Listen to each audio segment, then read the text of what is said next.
सिद्धि भी करती है और जिसकी कोई कामना ना हो उससे अनपक्ष मोक्ष कामा, उसे मोक्ष मिलता है यानी मुक्ति मिलती है। तो आप भागवत में शरणागति में जो भाव रखोगे, जैसा श्रवण करना चाहोगे, जिस मनोकामना के साथ भगवान की कथा को सुनोगे, आपको उसी मनोकामना की पूर्ति होगी। यत् फलम नास्ति तपसा न योगेन समाधिना तत् फलम लभ्यते सम्यक् कलौ केशव कीर्तना।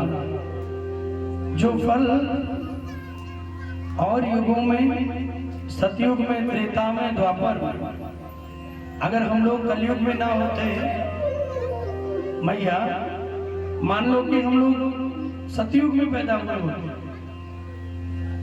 तो उम्र तो वहां ज्यादा मिलती, लेकिन आपको भगवान को पाने के लिए बड़ी साधना, बड़ा मंत्र, बड़ा जप, बड़ी कठिन आराधना करनी पड़ती।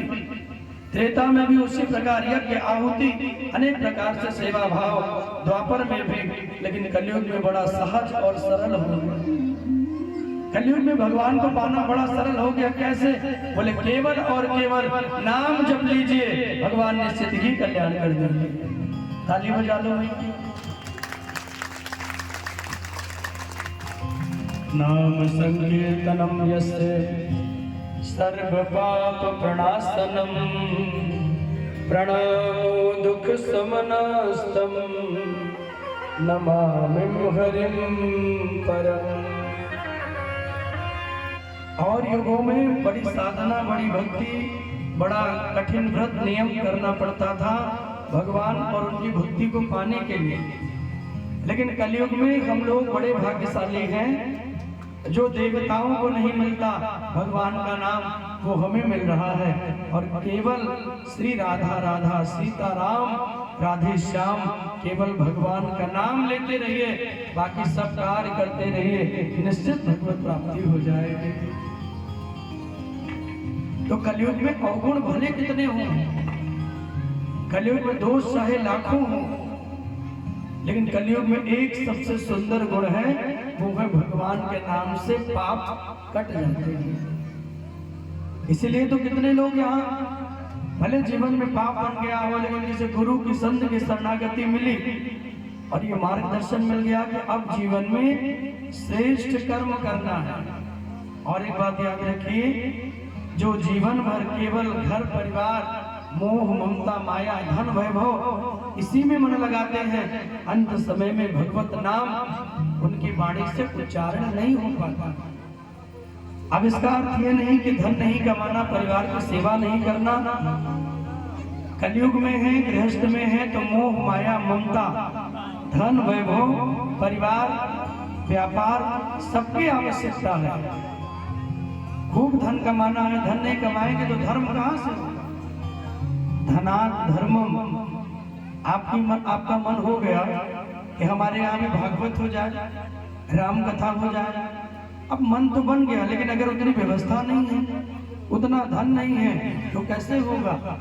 इसलिए धन कमाना है, खूब मेहनत करके धन कमाओ, लेकिन धनात् धर्मम, धन की सबसे श्रेष्ठ गति है जब भगवान धन वैभव अधिक दे, तो धन वैभव से ऐसे श्रेष्ठ कार्य भागवत, राम कथा, भगवान का नाम, भंडारा, भक्ति करवाना चाहिए।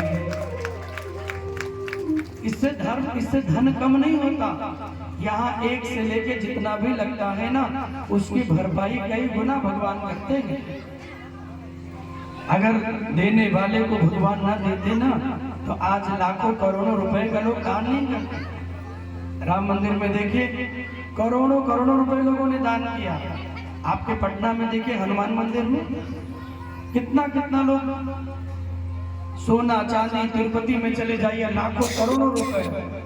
जय श्री राम। इसलिए भैया केवल एक निवेदन है, आपको धन हो तो धनात् धर्मम, धन हो तो धर्म किया जाए, अच्छे कार्य किए जाए।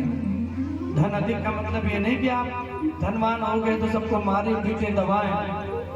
धनवान होने का अर्थ है कि आपसे जो नीचे हैं उनका सहयोग करते रहिए। भगवान भी यही चाहते हैं और इसलिए आपको धनवान बनाया है कि आपको धन मिला है तो किसी की आवश्यकता पड़े तो हम खड़े हो जाए।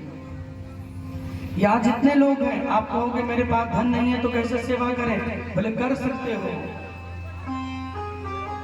इतना तो हर किसी के पास है कि कोई द्वार पे मांगने आ जाए तो उसको दे सकते हैं कि नहीं, बोले हाँ या ना, दे सकते हैं ना। किसी को भोजन करा सकते हैं, किसी को वस्त्र पहना सकते हैं, किसी को जल पिला सकते हैं, इतना तो है भगवान ने दिया। जो है जितनी सामर्थ्य है उस प्रकार सेवा करते रहो। कहीं भी देवालय मंदिर भगवत सेवा हो रहा है तो अपना भी एक ईंट का सहयोग कर दो। बोले भगवान इतनी सामर्थ्य दिए हैं तो ज्यादा नहीं, तो एक ईंट का ही हम सहयोग कर देते हैं। आप चिड़िया दिख जाए उसके लिए आप चावल डाल दीजिए अपने द्वार पे, अपने छत पे आप थोड़ा सा रोटी डाल दीजिए। आपकी एक रोटी एक मुट्ठी चावल कितनी चिड़िया का पेट भर देगा। और जिस चिड़िया का पेट भरेगा वो प्रभु से प्रार्थना करेगी, जिसने दिया है प्रभु आप उसको और देते रहना, जिससे हम जैसे कितनों की सेवाएं करता रहे। द्वार पे आया कोई याचक, उसे मिल गया, खूब आशीर्वाद देके जाएगा।